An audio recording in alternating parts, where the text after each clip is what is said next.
Hello students, today's chapter is e commerce और आज हम देखने वाले हैं advantages of e commerce and disadvantages of e commerce.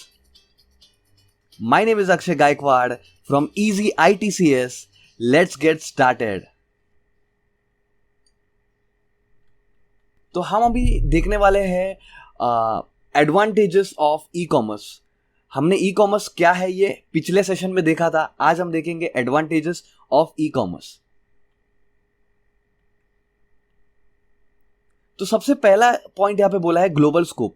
मतलब ई कॉमर्स में ऐसा कोई भी लिमिट नहीं है। आप ये जो ट्रांजैक्शंस है वो ऑल ओवर वर्ल्ड कर सकते हो। मतलब आपका बिजनेस अगर मुंबई में है, इंडिया मुंबई में है, तो आप ये सिर्फ इंडिया में ही नहीं, सिर्फ मुंबई में नहीं, आप ऑल ओवर वर्ल्ड में ये बिजनेस कहीं पे भी लेके जा सकते हो। मतलब ऑनलाइन बाइंग एंड सेलिंग कहीं पे भी दुनिया के कोने से हो सकता है। सेकेंड पॉइंट बोला इलेक्ट्रॉनिक ट्रांजैक्शन। यहाँ पे कैश का कोई झमेला ही नहीं है। Credit card, debit card, NEFT, net banking, ये सारे चीज़ों के मदद से ऑनलाइन ट्रांजैक्शंस आसानी से हो जाते हैं। नेक्स्ट है कॉस्ट सेविंग।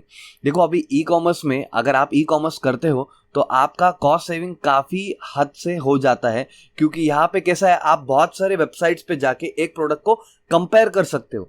कंपेयर करके आपको जो भी बेस्ट डील मिलेगा वो आप जाके प्रोडक्ट को बाय कर सकते हो। Next point is any time shopping. अब कैसे होता है कि नॉर्मली कॉमर्स के अंदर अगर हमको मन किया रात को कोई चीज़ शॉपिंग करने का, बट आपको दुकान या स्टोर अवेलेबल नहीं होगा, बट ऑनलाइन शॉपिंग करना है तो आप 24/7 कभी भी कर सकते हो।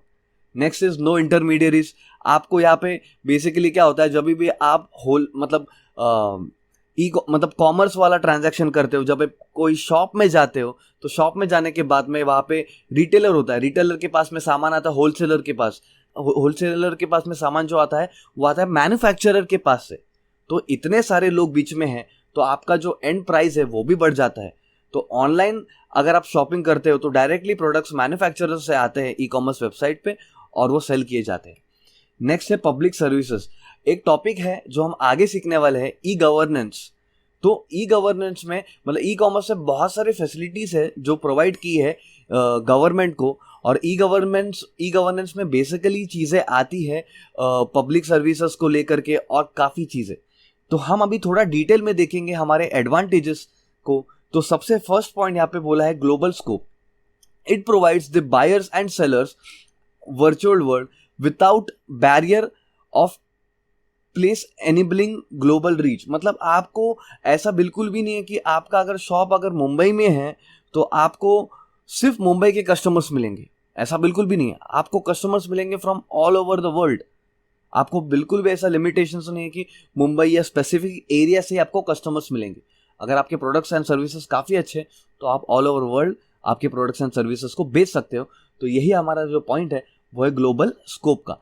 सेकेंड पॉइंट हमारा जो आता है वो आता है इलेक्ट्रॉनिक ट्रांजैक्शन का। It enables use of credit card, debit card, smart cards, electronic fund transfer via bank website, other modes of electronic payment. तो आपका जो ट्रांजैक्शन है वो आप इलेक्ट्रॉनिकली आसानी से कर सकते हो। अभी तो गूगल पे, फोन पे और काफ़ी सारे UPI के पेमेंट्स भी आ चुके हैं।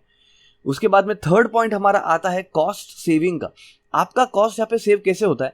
It provide user with more options to compare, select the cheaper and the better option. मतलब आपको अलग अलग वेबसाइट पे जाके एक ही प्रोडक्ट का प्राइजेस आप निकालोगे और वही जो सारे प्राइजेस है उसको कंपेयर करके आपको जो भी प्रोडक्ट अच्छा और सस्ता लगता है आप उसको आसानी से बाय कर सकते हो। It has enabled rural areas to access the service products also. Next point is हमारा fourth one, any time shopping.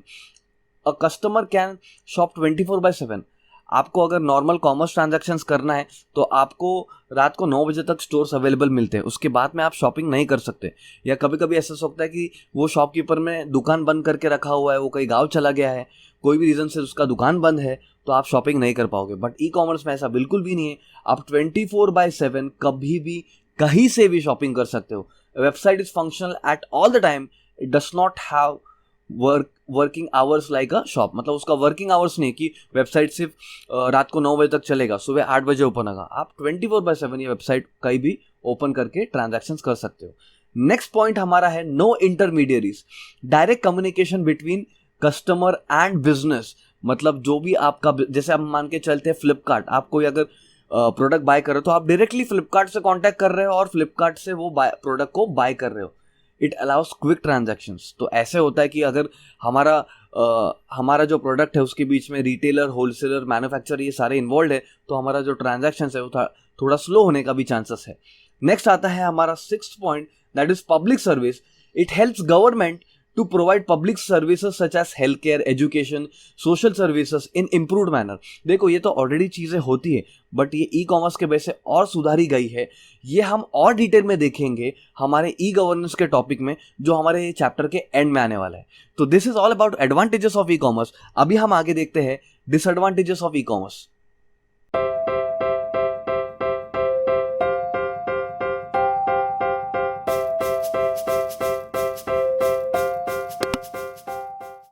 कोई भी चीज़ का एडवांटेज होता है तो वैसे उसका डिसएडवांटेजेस भी होता है. तो ई कॉमर्स का सबसे पहला डिसएडवांटेज है सेटअप कॉस्ट, दूसरा है फिजिकल प्रेजेंस, तीसरा है सिक्योरिटी एंड चौथा है गुड्स डिलीवरी. अब इसको हम डिटेल में देखते हैं. तो सबसे पहला first point is your setup cost. तो सेटअप कॉस्ट में भी क्या होता है, the setup of hardware and software, training cost of employees etcetera. देखो एक बात है कि अगर आपको ऑनलाइन बिजनेस करना है, बाइंग एंड सेलिंग करना है तो आपको एक वेबसाइट सेटअप करना पड़ेगा. वो वेबसाइट चले, वो फंक्शनल हो, वैसे हार्डवेयर को आपको खरीदना पड़ेगा. उसके साथ में आपका जो स्टाफ है उसको स्टाफ को आपको ट्रेनिंग भी देना पड़ेगा. जब तक आप ट्रेनिंग नहीं देते तब तक आपका ये जो ई कॉमर्स का बिजनेस है वो सही तरीके से नहीं चलेगा. तो आप अगर थोड़े पुराने ख्यालात के हो तो ये आपके लिए बहुत बड़ा डिसएडवांटेज होगा कि आप ई कॉमर्स के ट्रांजैक्शंस को या ई कॉमर्स के बिजनेस को ठीक से नहीं कर पाओ. तो ये एक डिसएडवांटेज है पहला ई कॉमर्स का. सेकेंड पॉइंट है हमारा फिजिकल प्रेजेंस. तो अभी आप जैसे एक शॉप में जाते हो, जैसे कि आपको कपड़ा कोई लेना है तो आप वो कपड़े को वेयर करके देखोगे आप पे कैसा लगता है. बट अभी यहाँ पे ऑनलाइन कैसे होता है कि वो काफ़ी सारे अच्छे अच्छे मॉडल्स होते हैं, उनको कोई भी कपड़े पहना उनको तो अच्छे दिखते ही है. हम इमेजिन करते हैं हमारा चेहरा उनके चेहरे को लेकर के, उनका चेहरा हटा देते हैं, हम हमारा चेहरे को इमेजिन करते हैं और देखते हैं कि ये जो टी शर्ट है हमें अच्छा लगेगा. बट आप ये नहीं देखते वो मॉडल है, उसका बॉडी, उसका बिल्ड काफ़ी अच्छा है तो उसको कोई भी कपड़े अच्छे लगते हैं. तो फिजिकल प्रेजेंस यहाँ पे नहीं होता है. तो लैक ऑफ पर्सनल टच ये एक बहुत बड़ा डिसएडवांटेज है for many types of services. जैसे आपको जैसे मुझे बचपन में सिखाया गया था कि शूज़ अगर मुझे लेना है या कोई सैंडल्स लेना है या स्लीपर्स लेना है तो उसको मैं पहन के चल के देखूंगा कि उसका फील कैसा है, क्या मैं उसके साथ में कंफर्टेबल हूँ. बट ऑनलाइन में फोटो देख के नहीं समझ पाऊंगा वो फील को. तो यहाँ पे एक बहुत बड़ा डिसएडवांटेज है फिजिकल प्रेजेंस का या लैक ऑफ पर्सनल टच का. नेक्स्ट हमारा पॉइंट है डिसएडवांटेज का जो है security. Security concern like credit card theft, identity theft remain big concern with e commerce. देखो अभी कैसे होता है ना कि हम ऑनलाइन ट्रांजैक्शंस करते हैं. आज ये दुनिया में मतलब हैकिंग काफ़ी बढ़ गया है. तो ऐसे हो सकता है कि आपका क्रेडिट कार्ड का ट्रांजैक्शंस कोई मॉनिटर कर रहा है, डेबिट कार्ड का ट्रांजैक्शंस कोई मॉनिटर कर रहा है और सारा आपका अकाउंट का पैसा खाली कर दे. या आपको ये भी नहीं पता है कि आप जिसको पैसा दे रहे हो वो बंदा जेन्युइन है, वो वैलिड है भी कि नहीं. समझा कि आपने पैसा दे दिया और बाद में आपको प्रोडक्ट ही नहीं आया और आप फंस गए. तो सिक्योरिटी एक बहुत बड़ा कंसर्न है ई कॉमर्स के अंदर. तो आप अगर ई कॉमर्स के ट्रांजैक्शंस कर रहे हो तो उसको काफ़ी सोच समझ के और ध्यान से कीजिएगा. नेक्स्ट पॉइंट है हमारा goods and delivery. Problem with shipping, delivery, mixup etcetera the leaves of the customer. This leaves the customer unhappy and dissatisfied. अब बेसिकली क्या होता है, एग्जाम्पल लेते कि मान के चलो मुझे जाना है संडे को ट्रैकिंग के लिए.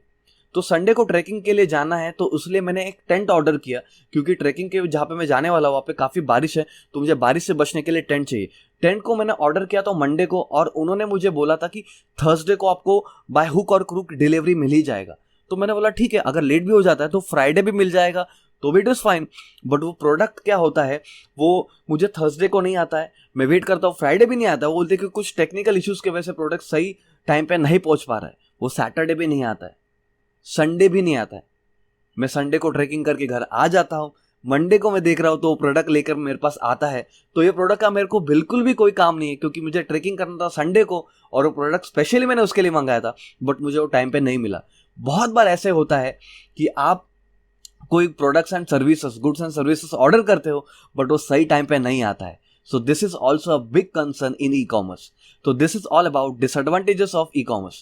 तो आज के सेशन में हमने देखा है advantages and disadvantages of e-commerce. हम हमारे आने वाले सेशंस में बाकी के टॉपिक्स भी कवर करने वाले हैं। अगर आपको वीडियो पसंद आया तो ज़रूर इसको लाइक कीजिए, शेयर कीजिए अपने दोस्तों के साथ में। Thank you very much for watching this video.